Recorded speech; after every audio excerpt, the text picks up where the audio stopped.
The tall alien stood in the center of Earth's United Nations Assembly Hall, and its blue skin seemed to glow under the bright lights.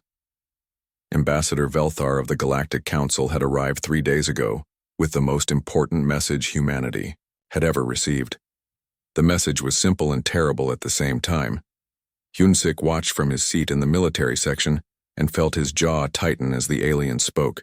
The translator device made Velthar's words sound cold and mechanical, even though the alien's real voice was like musical notes floating in water.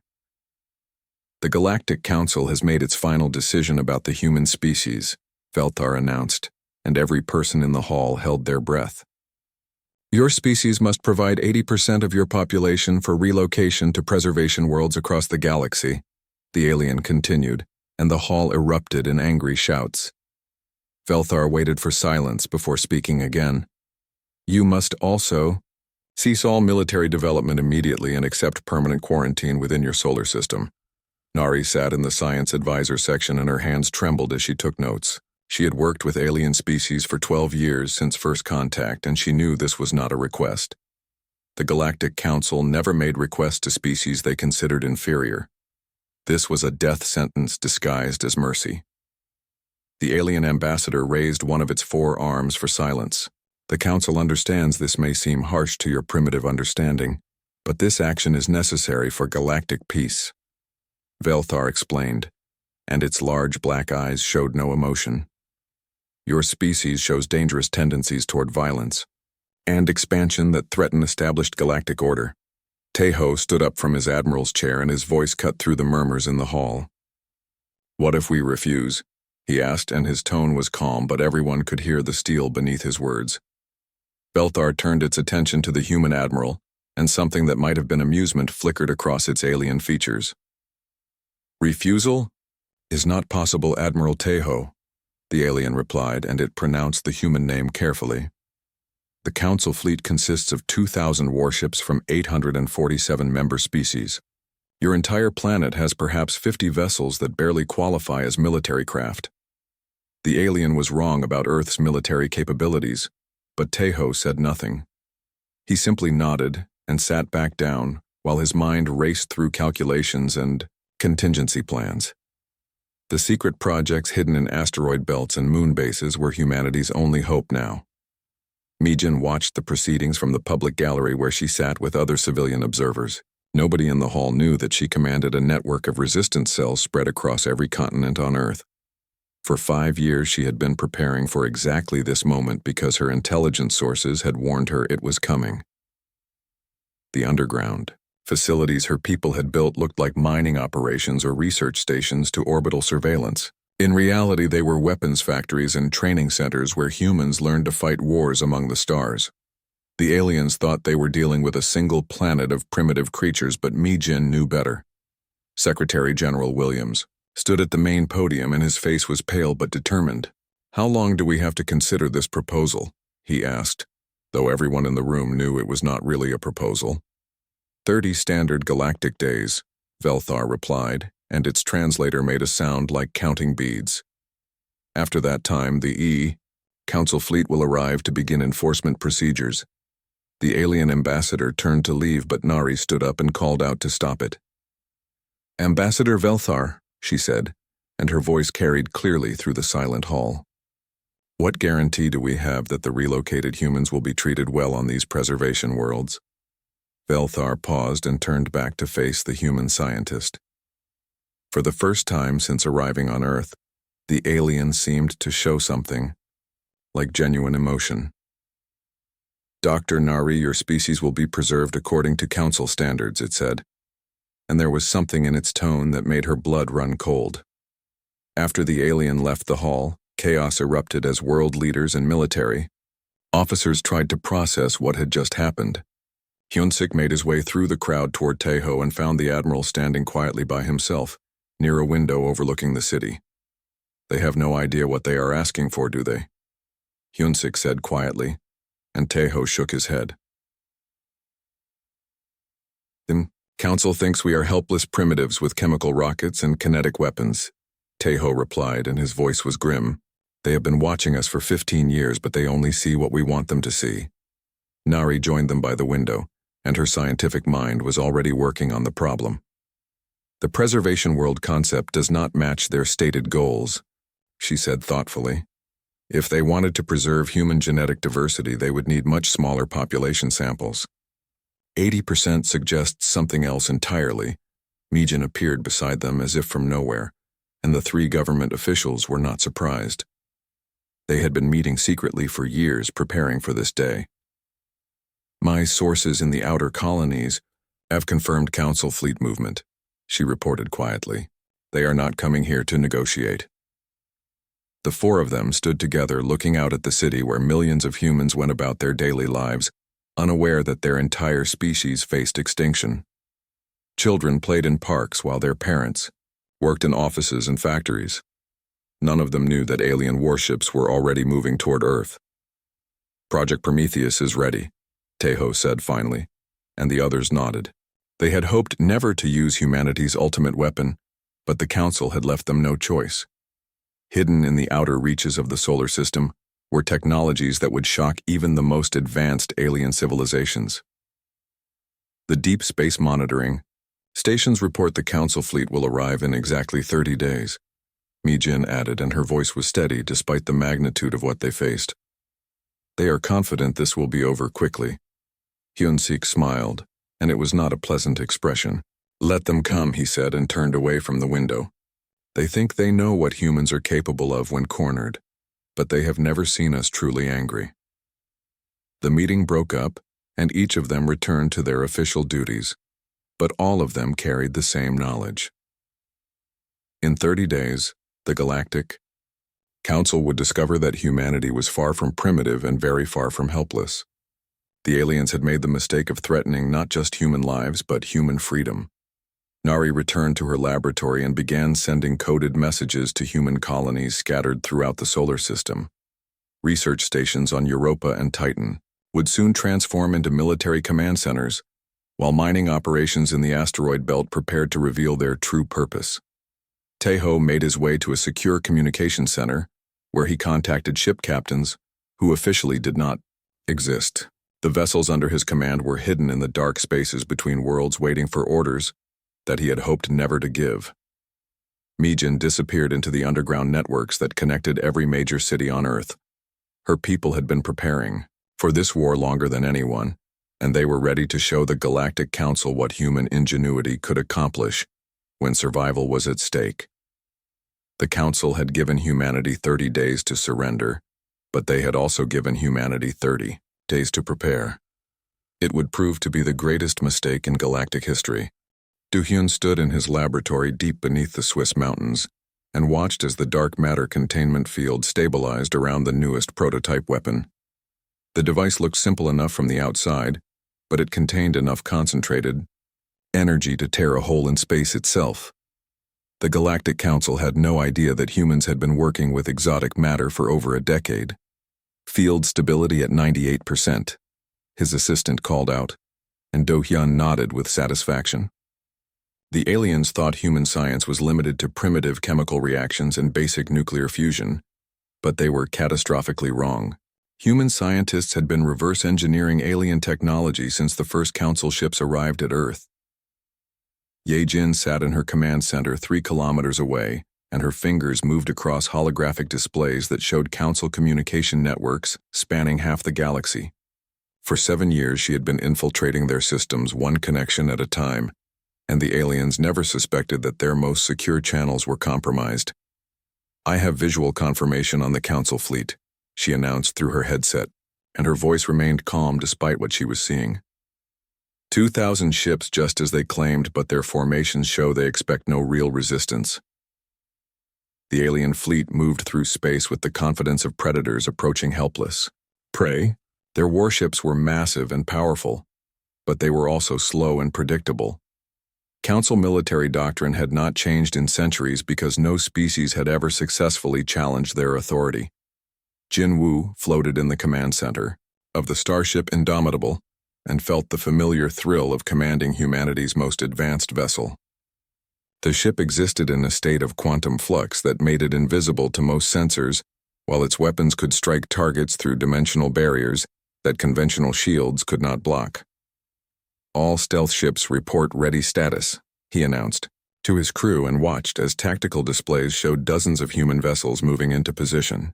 The Council scouts that had surveyed the solar system reported only a handful of primitive Earth ships, but they had missed the hidden fleet entirely. So Young walked through the corridors of the Council diplomatic station in orbit around Jupiter, and her security clearance allowed her access to files that revealed the true horror of the preservation program. The documents she carried would soon be broadcast across every alien communication network in the galaxy. The evidence was overwhelming and terrible. The Council had been harvesting primitive species for over 3,000 years, and the preserved populations were not kept in comfortable colonies as claimed. They were used as biological weapons against machine intelligences that threatened Council authority in distant galaxies. The upload is complete, Ye-Jin reported from her hidden command center, and So Young felt a grim satisfaction. Every alien news network would soon receive proof of Council war crimes along with detailed records of genocide and slavery spanning millennia. The Council fleet began its final approach toward Earth, and Admiral Velthar stood on the bridge of the flagship. Feeling confident about the coming operation, the humans had made no attempt to flee or negotiate, and their primitive military forces remained scattered and disorganized according to all intelligence reports. Gravity well generators are online, Do-hyun announced from his mountain laboratory, and his voice carried to command centers across the solar system. The exotic matter devices had been placed at precise coordinates throughout the outer system, and they were ready to demonstrate physics that Council scientists thought impossible. Taeho watched from his hidden command ship as the alien fleet moved deeper into the solar system and triggered the first trap. Space itself seemed to twist and bend as artificial gravity wells appeared around half the Council vessels and began pulling them toward crushing singularities. The alien ships tried to escape, but their drives were not designed to fight against concentrated dark matter fields. Dozens of massive warships found themselves trapped in gravity wells that grew stronger with each passing second, while their crews struggled desperately to break free. Phase 2 is active, Jinwoo reported, as his stealth ships materialized around, the remaining Council vessels like ghosts becoming solid. The Indomitable appeared directly above the alien flagship and opened fire with weapons that bypassed shields by attacking from inside dimensional space. Council Admiral Velthar stared, in shock as impossible human weapons tore through his most advanced defenses. The primitive species that his intelligence reports described could not possibly possess technology that surpassed Council science by centuries. How are they doing this? Velthar demanded, but none of his officers had answers. The human ships moved through space in ways that violated known physics, while their weapons seemed to strike from multiple dimensions simultaneously. Mi-Jin activated her network of hidden bases across the solar system and watched as asteroid mining facilities revealed their true nature. What had appeared to be simple excavation equipment transformed into massive railguns and missile launchers that began hurling projectiles at the confused alien fleet. The Council forces found themselves under attack from every direction at once. Human weapons emerged from asteroid belts and moon bases, while stealth ships appeared and disappeared like deadly phantoms. The carefully planned invasion had become a nightmare of impossible technology and tactical surprise. Broadcasting on all Council frequencies, So Young announced, and her voice carried to every alien ship in the system. The evidence of Council war crimes began flooding their communication networks, along with detailed records of every species that had been harvested and destroyed over the centuries. Ye-Jin smiled as she watched Council internal communications descend into chaos. Member species that had trusted Council leadership for generations were suddenly confronted with proof that they had been supporting genocide and slavery on an unimaginable scale. Several Council ship groups are breaking formation, Taeho reported, as alien crews began refusing orders to attack Earth. The moral authority that had held the Galactic Council together for millennia was crumbling as species. After species learned the truth about preservation programs, Do-hyun increased power to the gravity well generators and watched with scientific fascination as Council ships were compressed into dense spheres of exotic matter. The aliens had brought overwhelming force against what they thought was a primitive species, but they had never encountered enemies who fought with controlled black holes. The flagship is trying to retreat, Jinwoo announced, and the Indomitable moved to intercept Admiral Velthar's ship. The human vessel phased through space and appeared directly in front of the fleeing alien craft with weapons powered and ready. Council, Admiral Velthar stood on his bridge and faced the impossible reality that his invasion fleet was being destroyed by the very primitives he had come to subjugate. Human technology was not just advanced, but revolutionary, and their tactical abilities exceeded anything in Council military databases. "This is Admiral Taiho of the Earth Defense Force," came the transmission from the human flagship, and Velthar found himself listening to terms of surrender rather than delivering them. "Your fleet will power down weapons and prepare to be boarded, or we will demonstrate additional human capabilities." The alien admiral looked around his bridge at officers who had never experienced defeat and realized that the Galactic Council's greatest mistake was underestimating a species they knew nothing about. Humans were not primitive creatures to be harvested, but apex predators who had been waiting patiently for their enemies to reveal themselves. "Power down all weapons," Velthar ordered finally, and his voice carried defeat and disbelief in equal measure. The species his people had dismissed as barely intelligent animals had just destroyed the most powerful fleet in galactic history, using technology that made Council science look primitive by comparison. So Young watched from her station as the EI last Council ship surrendered and felt a mixture of satisfaction and sadness. The aliens had brought this disaster upon themselves through centuries of arrogance and cruelty, but the coming war would still cost countless lives across the galaxy. The Council fleet that had arrived to harvest humanity was now scattered debris and captured vessels, while human ships patrolled the solar system like victorious guardians. Earth's fierce retaliation had begun, but the real war was just starting as news of the defeat spread across the galaxy and shattered the myth of Council invincibility forever. Woojin stood before the massive tactical display that showed 7 star systems simultaneously and watched as human forces prepared to strike Council positions across an impossible distance. The coordination required for this operation would have been unthinkable just months ago, but necessity had driven human innovation to extraordinary levels.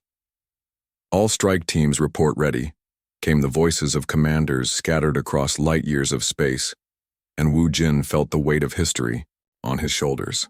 Humanity was about to announce its presence to the galaxy in a way that no species could ignore or dismiss. Yunseo guided her stealth ship through the void between dimensions and approached the heavily fortified Council military base at Kepler Station. Her vessel existed in quantum superposition, which made it invisible to conventional sensors while allowing her to observe enemy positions from multiple angles simultaneously. The Council defenders at Kepler Station had no idea they were being watched by human scouts who could phase in and out of normal space at will. Their massive orbital platforms and defensive fleets looked impressive, but they were positioned to fight enemies who followed conventional physics. "Beginning dimensional phase insertion," Yunseo announced quietly, and her ship slipped through the barriers between realities to appear inside the enemy station's shield perimeter. The alien defenders had seconds to react before human weapons began tearing apart their command structure from within. Dae-sung monitored his swarm of self-replicating construction drones from the safety of a human command ship and watched with satisfaction as they overwhelmed Council defensive systems through sheer numbers. Each drone was small and relatively simple, but together they formed a hive mind that could adapt to any challenge. The Council forces at Vega Prime tried desperately to destroy the approaching swarm, but for every drone they eliminated, 3 more took its place. Human nanotechnology had evolved far beyond anything in Council databases, and the aliens found themselves fighting an enemy that grew stronger with each engagement. Swarm penetration successful, Dae-sung reported as his drones began dismantling Council ships from the inside out. The tiny machines could slip through the smallest gaps in alien hulls and then reproduce using the enemy's own materials while systematically destroying vital systems. Yujin sat in her broadcast center and prepared to transmit humanity's message to every inhabited world in the galaxy. The psychological impact of the coming revelations would be as important as any military victory, because the war for freedom had to be fought in hearts and minds, as well as in space. "Transmission beginning now," she announced, and her voice carried across impossible distances to reach billions of alien civilians who had never questioned their government's authority. The truth about Council war crimes was about to shatter the foundation of galactic civilization. The message was simple but devastating. For thousands of years, the Galactic Council had been harvesting primitive species under the guise of preservation, while actually using them as biological weapons against ancient machine intelligences. Countless civilizations had been destroyed or enslaved to maintain Council power. Jinwoo led his squadron of phase ships in a direct assault on the Council fortress world of Rigel 7 and felt the familiar thrill of impossible maneuvers through folded space. His vessels could appear anywhere on the battlefield instantly, while their weapons struck from directions that alien physics could not explain. The Council fleet defending Rigel 7 was the largest concentration of alien military power in known space. But their commanders had never faced enemies who could attack from inside their own dimensional barriers. Human ships appeared within enemy formations and began systematically destroying key targets. Enemy flagship acquired, Jinwoo announced, and his ship materialized directly beside the Council command vessel. The alien admiral barely had time to register the impossible human presence before quantum torpedoes began tearing through his ship's most heavily armored sections. Taeho coordinated the multi-system assault from his hidden command center and watched as human forces demonstrated tactical capabilities that no Council strategist had ever imagined. The aliens had built their military doctrine around conventional warfare, but humans fought like demons from another dimension. All primary targets are secured, came the reports from strike team commanders, and Taeho allowed himself a moment of grim satisfaction. 7 Council fortress systems had fallen simultaneously, while their defenders struggled to comprehend weapons and tactics that violated everything they thought they knew about physics. The psychological impact was even more important than the military victory. Council forces throughout the galaxy were receiving reports of impossible human capabilities, while their own communication networks carried proof of their leadership's crimes against countless innocent species. Yoon Seo watched from her stealth ship as Council defenders abandoned their positions rather than face human phase technology. The aliens had built their entire military around the assumption that enemies would approach from predictable directions using conventional weapons and tactics. Council morale is collapsing faster than projected, she reported, and her voice carried satisfaction. The enemy's greatest weakness was not their technology but their inability to adapt to revolutionary changes in the nature of warfare itself. Daesung's drone swarms had spread throughout 3 star systems and were beginning to construct human military bases using materials harvested from captured Council installations. The self-replicating technology allowed human forces to establish permanent presence in conquered territory within hours of victory. Industrial capacity increasing exponentially, he announced, and his tactical displays showed human manufacturing capabilities growing at rates that defied conventional logistics. Each captured Council world became a source of resources and production facilities for expanding human operations. Yu Jin monitored alien communication networks and watched as species after species began questioning their allegiance to the Galactic Council. The evidence of systematic genocide and slavery was undeniable, while human military victories proved that resistance was not only possible, but successful. 17 member species have declared independence from Council authority, she reported, and her voice carried barely contained excitement. The psychological warfare campaign was achieving results beyond their most optimistic projections as the foundation of galactic government crumbled. The Council's Supreme Command Center on the core world of HFY received reports of simultaneous defeats across 7 star systems and struggled to process the implications. The primitive human species they had dismissed as barely spacefaring had just demonstrated military capabilities that surpassed anything in their databases. How is this possible? Demanded Council Supreme Commander Zethvar, and his 4 eyes showed the strain of processing impossible information. The humans had appeared from nowhere with technology that violated known physics while coordinating attacks across distances that should have made communication impossible. Emergency sessions of the Council leadership descended into chaos as member species demanded explanations for the evidence of war crimes that was flooding their networks. The moral authority that had held galactic civilization together for millennia was dissolving as species after species learned the truth about preservation programs. Jin Wu's phase ships completed their assault on Rigel 7 and began establishing human control over the fortress world that had been considered impregnable for 2,000 years. The speed of human victory was as shocking as the advanced technology they employed. Dimensional barriers are stabilized around all conquered positions, he reported, and Council forces found themselves cut off from their former strongholds by quantum fields that made conventional travel impossible. Human technology was not just advanced but revolutionary in ways that alien science could barely comprehend. The first phase of humanity's retaliation was complete, and the results exceeded every projection. Council military power had been shattered across multiple star systems, while their political authority crumbled under the weight of revealed atrocities and impossible defeats. But Wu Jin knew this was only the beginning. The real war would be fought not just against Council forces but for the freedom of every species that had suffered under their oppression for thousands of years. Humanity had announced its presence to the galaxy, and the universe would never be the same. Minho drifted through the empty space between galaxies where fleeing Council ships thought they could hide from human pursuit, and smiled at the futility of their efforts. His deep space reconnaissance vessel could track quantum signatures across impossible distances while remaining completely invisible to conventional sensors.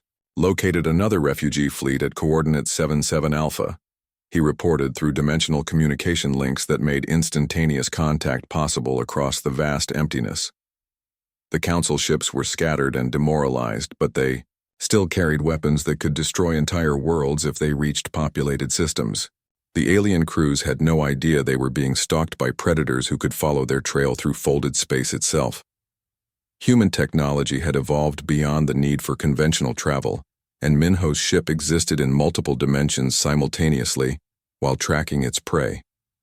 Hei-Wan studied ancient star charts in her xenoarchaeology laboratory and compared them with recent intelligence reports about Council fleet movements. The patterns were becoming clear as she identified dozens of forgotten worlds where previous civilizations had hidden from galactic authority thousands of years ago. The historical data confirms our strategic analysis, she announced during the daily intelligence briefing, and her discoveries were reshaping human understanding of galactic politics. The Council had been fighting the same war against independence for millennia, and always used identical tactics against species that dared to resist.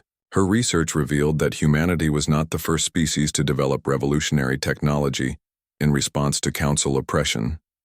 Ancient civilizations had created weapons and defenses that made current alien science look primitive, but they had been systematically exterminated to prevent their knowledge from spreading.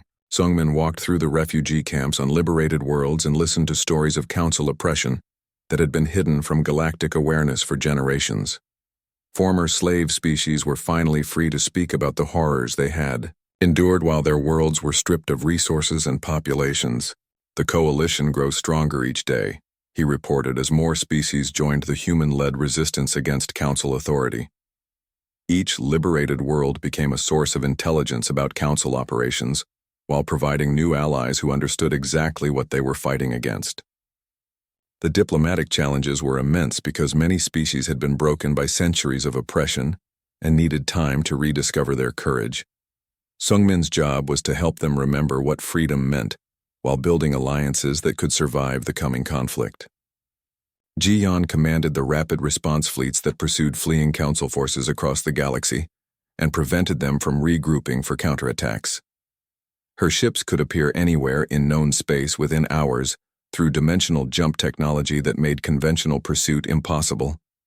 Intercepted Council fleet at Andromeda Station, she announced as her vessels materialized around enemy ships that had been trying to establish a new command center.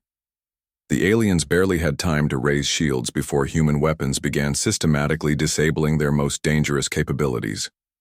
The psychological impact of constant pursuit was as important as the military results. Council forces could never rest or reorganize because human ships appeared without warning to destroy any attempt at rebuilding their shattered command structure. Council Supreme Commander Zethvar stood in his emergency command center on the fortress world of HFY and tried to process intelligence reports that painted an increasingly desperate picture.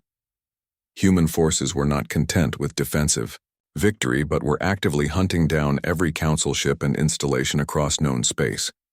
"Our communication networks are completely compromised," reported his intelligence chief, and the four-armed alien's skin showed stress patterns that indicated near panic. "The humans can intercept and decode our most secure transmissions while broadcasting their propaganda directly to our member species. The speed of human pursuit was impossible according to all known physics, but the evidence was undeniable. Council fleets that had retreated to the farthest reaches of the galaxy were being systematically destroyed by enemies who could travel faster than light itself. Minho tracked the signatures of fleeing council ships through dimensions that conventional science insisted were empty space and felt satisfaction at the growing desperation in enemy communications. The aliens had expected to retreat to safe positions where they could regroup, but human technology made nowhere truly safe. "Council Admiralty is fragmenting into independent commands," he reported after intercepting communications between various alien fleet commanders. The centralized authority that had held the Galactic Council together was dissolving as individual species began making separate peace overtures to human forces. His reconnaissance data showed that many Council member species had never fully supported the preservation programs but had been coerced into participation through threats and economic pressure. Now that human military power had broken Council authority, these reluctant allies were eager to switch sides. Haywan's archaeological research revealed the locations of ancient weapons caches hidden by civilizations that had fought the Council in previous millennia. The technology was primitive compared to current human capabilities, but it provided valuable intelligence about alien defensive strategies and weaknesses. The historical pattern suggests Council forces will attempt to consolidate at these coordinates, she announced while highlighting star systems that had served as last stands for previous resistance movements. The aliens were repeating strategies that had failed countless times before, because their rigid military doctrine allowed no innovation. Her discoveries also revealed that the ancient machine intelligences the Council claimed to fight against were actually the preserved consciousness of species that had been harvested in previous cycles. The biological weapon program was designed to use enslaved populations to hunt down the digital ghosts of their own ancestors. Sungmin negotiated with representatives of newly liberated species and found that many possessed unique capabilities that could aid the human war effort. Some had natural resistance to Council mind control technology, while others understood alien manufacturing processes that could be turned against their former masters. "The resistance network now spans 47 star systems," he reported with satisfaction as the coalition of free species grew stronger with each diplomatic success. Former Council subjects were proving to be valuable allies who brought local knowledge and deep motivation to the fight for galactic freedom. The cultural exchange was as important as the military alliance because humans were learning about the incredible diversity of life that had been suppressed under Council authority. Each species brought unique perspectives and capabilities that made the resistance more adaptable and resilient. Ji Yan's pursuit fleets had cornered a major Council battle group in the Horsehead Nebula and prepared for what might be the decisive engagement of the war. The enemy forces were trapped between human dimensional barriers and the natural hazards of the stellar nursery, with nowhere left to retreat. "All escape routes are sealed," she announced as her ships took positions around the nebula's outer boundaries. The Council commander would have to choose between surrender and a suicidal assault against impossible odds, while his crews watched human technology make their most advanced weapons look like primitive tools. The battle began with Council forces attempting a desperate breakout that was doomed from the start. Human ships phased through the enemy formation, while quantum weapons struck from impossible angles, and dimensional rifts opened to swallow entire alien vessels. Council Admiral Kethmore watched his fleet disintegrate around him, and finally understood that humanity represented a completely new form of warfare that made traditional military thinking obsolete. His species had ruled the galaxy for centuries, but they had never faced enemies who treated the laws of physics as mere suggestions. "Transmission to all human commanders," he announced in defeat, and his voice carried the weight of a civilization's collapse. "The Council Admiralty formally requests terms of surrender." The words marked the end of the greatest military force in galactic history and the beginning of a new age, where no species could impose its will on others through superior firepower alone. Human technology had not just won the war, but had fundamentally changed the nature of conflict itself. Jiyan accepted the surrender with appropriate ceremony, but made it clear that the war would continue until every enslaved species was free and every council war criminal was held accountable. The hunt was not over, but had evolved into a mission of liberation that would reshape the entire galaxy. Jae-hyun stood before the assembled representatives of 432 liberated species and felt the weight of history as he prepared to address the first truly democratic gathering in galactic history. The former council chambers had been transformed into a circular assembly where every voice would carry equal authority, regardless of technological advancement or military power. "The age of ultimatums is over," he announced, and his words were translated into hundreds of languages by systems that ensured perfect communication between radically different forms of life. "Today we establish principles that will guide our shared future among the stars." The transformation had taken 18 months of careful negotiation and reconstruction as human forces systematically dismantled the infrastructure of oppression that had dominated the galaxy for millennia. Former council worlds became centers of learning and cooperation, while slave species rediscovered their own cultures and capabilities. Subin walked through the reconstruction zones on former council, industrial worlds and supervised the transformation of weapon factories into schools and hospitals. The Human Liberation Corps had grown from a small military unit into a vast organization dedicated to helping freed species rebuild their civilizations from the ground up. "Educational facilities are operational on 63 worlds," she reported during the daily coordination meeting, and her voice carried satisfaction at the progress being made. Former slave populations were learning to read and write in their own languages for the first time in generations while rediscovering arts and sciences that had been suppressed for centuries. The challenge was immense because many species had been systematically stripped of their cultural identity through generations of council indoctrination. Subin's teams worked with anthropologists and historians to help each species reconstruct their heritage while building new traditions based on freedom and cooperation. Kyung-soo commanded the massive effort to decommission council war fleets and convert them into exploration vessels and humanitarian aid ships. The process required careful attention to both technical details and symbolic meaning, as instruments of oppression were transformed into tools of discovery and assistance. "Conversion of the former flagship Dominion is complete," he announced with pride as the most feared vessel in council history became a mobile hospital capable of providing medical aid to entire star systems. The irony was intentional and powerful, as former weapons of conquest now carried healing and hope to distant worlds. The decommissioning process also served as a form of closure for species that had suffered under council military power for generations. Representatives from liberated worlds were invited to participate in the ceremonial destruction of weapons systems while watching their transformation into beneficial technology. Hyojin worked with representatives from every major species to establish the legal framework that would govern interspecies relations for centuries to come.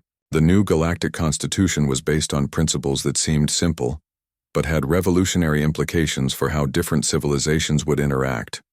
"The Prime Directive is approved by unanimous consensus," she announced during the historic Constitutional Convention, and the chamber erupted in celebration that crossed species barriers. No civilization could impose ultimatums on another, regardless of technological superiority, while every species retained the right to develop according to its own values and capabilities. The legal framework included mechanisms for peaceful resolution of disputes and cooperative exploration of the universe, but explicitly prohibited the kind of forced cultural integration that had characterized council rule. Diversity was recognized as strength rather than threat to galactic stability. The former Council Supreme Commander Zethvar stood trial before representatives of the species his government had oppressed and faced evidence of crimes that spanned thousands of years. The proceedings were broadcast across the galaxy to ensure that the truth about council atrocities would never be forgotten or repeated. The evidence shows systematic genocide of over 200 civilizations, announced the chief prosecutor, and her words were met with respectful silence from the packed courtroom. The scale of council crimes was almost impossible to comprehend, but the documentation was complete and undeniable. The trials served multiple purposes beyond simple justice, as they provided historical education about the dangers of unchecked authority, while offering closure to species that had suffered for generations. Former victims testified about their experiences, while the galaxy learned the full extent of what had been hidden from public knowledge. Jae-hyun met privately with the ancient machine intelligences that had been discovered in hidden networks throughout council space and learned the true history of galactic civilization. The digital consciousness were not invaders, but refugees from previous cycles of oppression who had been hiding in quantum networks for millennia. We have watched over 43 species develop the technology to challenge council authority, explained the collective intelligence that called itself the Archive. Humanity is the first to succeed because you fought for principles rather than conquest. The revelation that the preserved consciousness of ancient civilizations had been secretly supporting resistance movements throughout galactic history added new depth to humanity's victory. The war had not been fought alone, but with the guidance and assistance of every species that had ever sought freedom from oppression. Subin's Liberation Corps completed the establishment of democratic governments on 112 formerly enslaved worlds while ensuring that each species could choose its own path forward.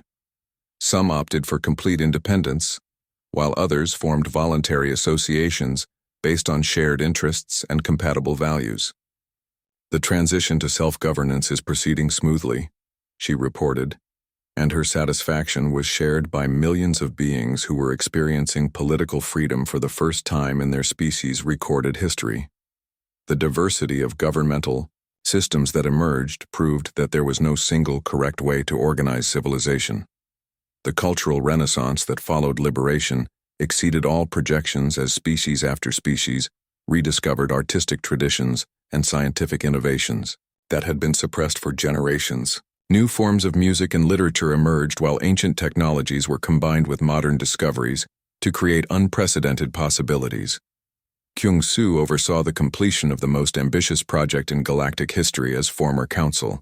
Military installations were converted into a network of peaceful research stations dedicated to expanding knowledge about the universe.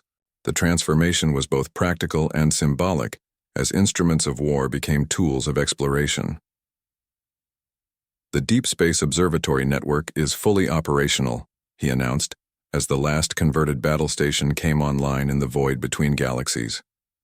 Humanity's gift to galactic civilization was the ability to explore the universe cooperatively, while ensuring that no single species could dominate others through superior knowledge. The observatory network served as a permanent reminder of the principles that had emerged from humanity's victory over oppression. Scientific knowledge would be shared freely, while military applications would be strictly regulated through democratic oversight that included all spacefaring species. Hyo-jin completed the final draft of interspecies law that would govern galactic civilization for generations to come and felt pride at the comprehensive protection it provided for individual species rights. The new legal system was based on negotiation and cooperation rather than domination and control. The Galactic Assembly formally ratifies the Universal Declaration of Species Rights, she announced, and the historic moment was celebrated across hundreds of worlds as beings who had never known freedom finally gained legal protection for their basic dignity and autonomy. The declaration established principles that seemed obvious but had never been formally recognized in galactic law. Every species had the right to develop according to its own values, while participating as equals in the broader community of intelligent life that shared the universe. Years later, the phrase, "Remember the human response," became shorthand for the transformation that had swept across galactic civilization as species after species learned that resistance to oppression was not only possible, but morally necessary. The universe was indeed vast enough for all forms of intelligent life to thrive without ultimatums or subjugation. Jae-hyun stood once again before the Galactic Assembly and reflected on the journey that had brought the galaxy from the edge of a dark age to the beginning of an era of unprecedented cooperation and growth. Humanity had proven that even the most entrenched systems of oppression could be overcome through courage and determination. The work continues, he announced to representatives of free species scattered across the galaxy, and his words carried the promise that the principles of equality and cooperation would be defended against any future threats to galactic freedom and dignity.